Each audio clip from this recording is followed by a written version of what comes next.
స్వప్నమందు యోసేపుతో ప్రవక్త పలికిన మాటలను గుర్తు చేస్తూ ఉంటాడు. దేవుడు స్వప్నమందు దర్శనమందు యోసేపుకి ఏమని గుర్తు చేస్తాడంటే, ఒక కుమారుని కంటది, యేసు అని పేరు పెడతారు, ఇమ్మానుయేలు అని పేరు పెడతారు, తన ప్రజలను వారి పాపం నుండి రక్షిస్తాడు ఆయన అని చెప్పి, ఇదంతా ఏదో ఊహించని రీతిలో జరిగింది కాదు, ఏదో అప్పటికప్పుడు జరిగిపోయింది కాదు అని చెప్పి ఏమని అంటాడంటే, స్వప్నమందు దేవుడు ఏమని మాట్లాడతాడంటే, ప్రవక్త ద్వారా చెప్పబడినది జరుగునట్లు, ప్రవక్త ద్వారా వ్రాయబడినది జరుగునట్లు ఇదంతా జరిగినని అంటాడు.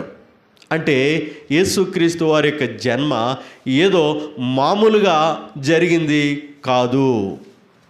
ఆయన జన్మ గురించి ప్రవచనాలు ఉన్నాయి.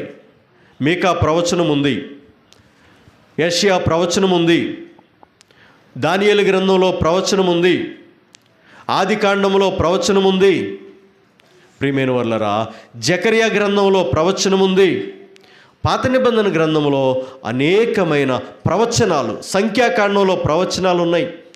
ప్రతి గ్రంథములో కూడా 66 పుస్తకాల్లో కూడా క్రీస్తుని గురించిన జాడలు, ఛాయలు, ఆయన గురించిన ప్రవచనాలు, ప్రవక్తలు పలికినది, దేవుని సంకల్పం నెరవేరాలని చెప్పి ఇక్కడ యోసేపుతో స్వప్నమందు నీ భార్యను చేర్చుకున్నట్టుకు భయపడొద్దు, ఆమె పరిశుద్ధాత్మ వలన గర్భం ధరించింది, ఇదంతా కూడా ఏదో ఊహించని రీతిలో జరిగింది కాదు, ప్రవక్త వలన చెప్పబడినది. ప్రియమైన వాళ్ళరా గమనించండి, అంటే ఇది ప్రవచనం మనుషుల మూలంగా పలికింది కాదు, ఆ ప్రవక్తలు దేవుని మూలంగా పలికారు. ఆ ప్రవక్తలు దేవుని మూలంగా పలికారు. ప్రవక్త అంటే ప్రవచించేవాడు, ప్రవక్త అంటే దేవుని దగ్గర సందేశాన్ని తీసుకుని ఆ ప్రజలకు, మానవాళికి, దేవుని ప్రజలైన వాళ్ళకి అందించి జాగ్రత్త చేయటం, హెచ్చరించటం, సమాధానపరచటం, దేవుని రాకడ కొరకు ఆయత్తపరచటం ప్రవక్త యొక్క పని. యేసుక్రీస్తును కూడా సమరయ స్త్రీ అంటది, నీవు ప్రవక్తవని గ్రహించుచున్నాను. ప్రవక్త కంటే గొప్పవాడు యేసు ప్రభువారు. ఎవరండి?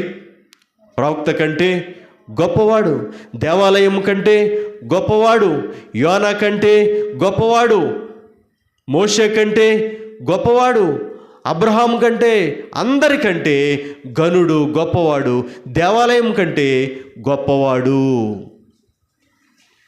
అక్కడ రాయబడి ఉంటుంది యోహాను సువార్తలో, ఈ మందిరం యొక్క వైభవం చూచుచున్నావా యేసు ప్రభు అని అంటారు శిష్యులు. ఒక్క మాటతో తీసేస్తాడు ఆ మందిరం యొక్క కట్టడాల గురించి, ఎన్ని సంవత్సరాలు కట్టారో వీటన్నిటి గురించి మాట్లాడుతూ ఉంటుంటే ఒక్క మాటలో తీసి పక్కన పెట్టేశాడు యేసు ప్రభువారు. ఎలాగో తెలుసా?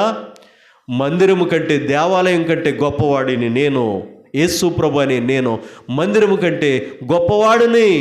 ఈ మందిరాలు కూలిపోవచ్చు, ఈ మందిరాలు భూకంపానికి జోగవచ్చు, ఈ మందిరాలు పడిపోవచ్చు, కానీ దేవాలయం కంటే గొప్పవాడు ఇక్కడున్నాడు, మోషే కంటే గొప్పవాడు ఇక్కడున్నాడు. ఈరోజు మనుషులు దేవాలయంను చూసినప్పుడు, సమాధులను చూసినప్పుడు, కట్టడాలను చూసినప్పుడు, మా బ్రిడ్జిలను చూసినప్పుడు, బిల్డింగ్లను చూసినప్పుడు ఎంతో ఆశ్చర్యపడిపోతూ ఉన్నారు.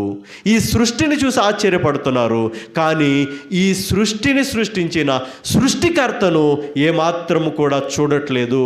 వారి మనోనేత్రములు మూయబడవని చెప్పి దేవుని యొక్క వాక్యము తెలియచేస్తూ ఉంది.